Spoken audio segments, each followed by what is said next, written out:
అయితే జరిగిందని చెప్పే ప్రయత్నం సిఐడి కానీ ఈడీ కానీ చేస్తుందా?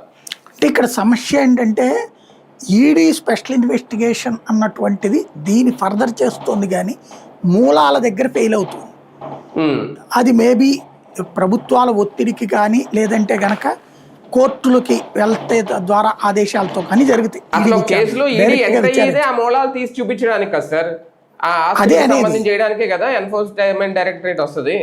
అంటే గతంలో అయ్యి ఒకప్పుడు ఇప్పుడు జగన్ ఎట్లా అయిపోయిందంటే నేను అనేది అదే గతంలో జరిగేటటువంటిది కోర్టు ఆదేశాలతో జరిగేది. అవును, ఇప్పుడు ప్రభుత్వాలలో ఒత్తిడితో కూడా జరుగుతున్నాయి ఈడీ విచారణ.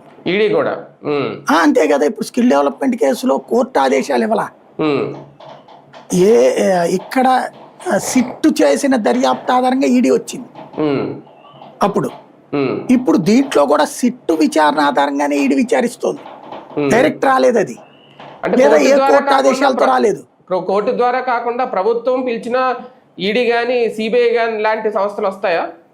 రాకూడదు లెక్క ప్రకారం అయితే కేంద్ర ప్రభుత్వ అనుమతి ఉంటే వస్తాయి బేసిక్ గా. ఇక్కడ మేబీ కేంద్ర ప్రభుత్వం అనుమతించి ఉండొచ్చు. ఇక్కడ చెల్లుకు చెల్లు ఉంటది కదా. అప్పుడు సిట్ విషయంలో ఇది చంద్రబాబు విషయంలో స్కిల్ దాంట్లో జగనోళ్ళు రాస్తే చేశారు కదా. ఇప్పుడు మరి వీళ్ళు అడిగినప్పుడు కూడా చేయాలి కదా. అందుకని చెల్లుకు చెల్లు అయ్యి ఉండొచ్చు అది.